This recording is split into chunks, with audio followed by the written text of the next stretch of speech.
The rapporteurs will be given the floor. First of all, Mr. Ramon Tremosa says, for 4 minutes, please.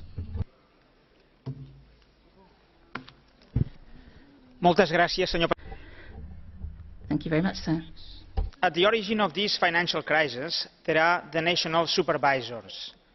Our financial markets are integrated at the European level, and in every country, the main financial institutions are cross-border institutions.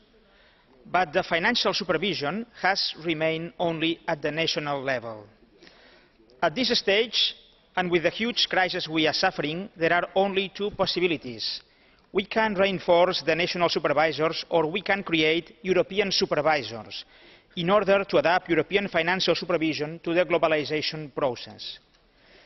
In this report, I propose a closer link between the European Central Bank and the European Systemic Risk Board. The President of the ECB shall also be the chair of the ESRB and shall represent the ESRB externally. In my opinion, the European Central Bank has gained credibility and has become an institution of worldwide renown in this financial crisis. It has been recognized all over the world and also by some Anglo-Saxon experts as David Marsh, the chairman of the London and Oxford Group. In my opinion, the European Central Bank is the only European independent institution that will have moral and material authority to play an important role in the future European supervision on both financial markets and financial institutions. Dear colleagues, to justify why it is needed a closer link between the ECB and the ESRB, we can see what is happening in other countries out of the Eurozone. 3 weeks ago, it was my pleasure to read in the Financial Times that Mr. George Osborne, the UK Conservative Finance Minister, has decided the biggest overhaul of city regulation since 1997. The UK splits the main financial regulator and gives more power and more clout to the Bank of England.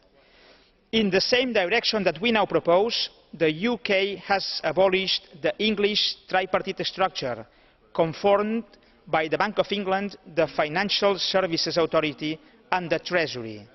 Mr. Osborne said that it had failed in preventing the crisis because no one knew who was in charge. Mr. Osborne will hand the Bank of England full control for monitoring systemic risk in the economy as well as oversight of individual banks.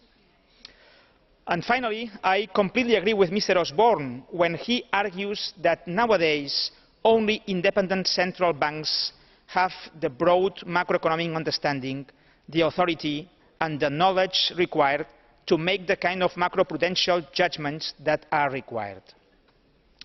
Dear colleagues, this report was voted in the Econ Committee with a large cross-party majority, so I believe that with these arguments also the UK Conservatives will vote in favour of my proposal at the European level. To close my intervention, dear colleagues, this is not time for a debate on a second-order reform. I know that now states nationalism is rising in the EU, and I know that there is no consensus for such sweeping reform. But this is our choice, jumping to a political and economic union or to revert on our insolvent nations. And let me say at the end that, in my opinion, only a closer and a stronger union can save the Eurozone. Thank you very much.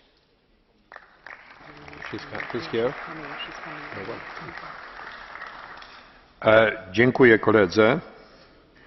Kolejny Antolin Sanchez. Thank you very much. The next speaker is Antolin Sanchez Presedo for 4 minutes. Presidente.